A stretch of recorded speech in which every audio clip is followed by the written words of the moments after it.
The apostles gathered around Jesus and told him all that they had done and taught. He said to them, "Come away to a deserted place all by yourselves and rest a while." For many were coming and going, and they had no leisure even to eat. And they went away in the boat to a deserted place by themselves. Now many saw them going and recognized them, and they hurried there on foot from all the towns and arrived ahead of them. As he went ashore, he saw a great crowd, and he had compassion for them, because they were like sheep without a shepherd, and he began to teach them many things. These few short verses, Jenny, really need to be put into the context and linked in with what we talked about last week when we heard the 12 disciples being sent out. What's interesting, this passage picks up immediately from there, but in parenthesis is that whole horrible story of the death of John the Baptist. And it's almost as if this hasn't happened in today's gospel reading. The apostles have had obviously a very successful outing, and are now coming back to report to Jesus.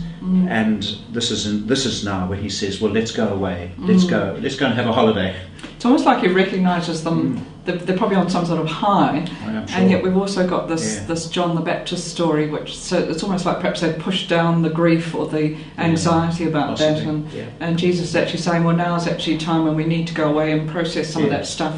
Which is a very Jewish and biblical concept, isn't it? It takes us right back to the Sabbath, that we need to build into our lives regular time to regular downtime, recreation, if you like, Sabbath time, and I think that's something we need to do far more in our lives today. It's really hard in a 24/7 society because when we can get onto that sort of treadmill, and I think also that sort of even in the church and in ministry, that sort of adrenaline stimulus, and go just from one thing to the next, and there is always going to be more to do. There are always going to be more people. I mean, just the way that this gets subverted, that the crowd sort of nips around ahead of them, and and that Jesus. It's interesting actually that Jesus doesn't rest initially. He actually reaches out to the crowds again.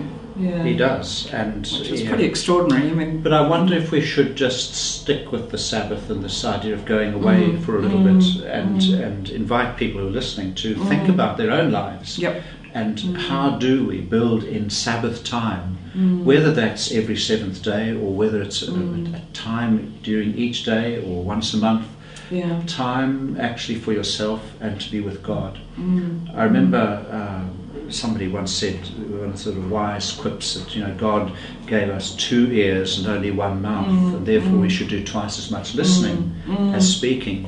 And if you think of how much we speak and how many words there are, and all this constant bombardment, even when you go out walking now, people always seem to have headphones on, don't they? And there's something also about being in a place, I mean, Jesus here with it's really his support group in some ways, and that importance too of just having time apart when you can just be with people you trust and who support you, and friends, and it really is, even of just chilling out, but just that time to recoup, particularly after times big of real events big events or stresses, tensions, whether they're stressful or exciting. That's right. As you said, the adrenaline. And I love this, this image of Jesus, even though, I mean, it could have really gone to his head. I mean, the crowds are, his popularity, he's a real celebrity, and yet what is commented on here is his compassion. His feeling for people, just which we often saw worked out with an individual, the sheep without a shepherd, and he's willing, that's what's at the top of his mind. He's not sort of getting all carried away with the adulation. No, and of course this passage leads into the feeding of the 5,000, which we'll pick up again next week. Although in John's version, I think most lectionaries follow that. So, I think if I was looking at this, I'd focus on the Sabbath concept, the rest concept, and this compassion, the being the shepherd, caring for people in the way that they need to be cared for. Okay. Lots to learn there, and for us too. Indeed.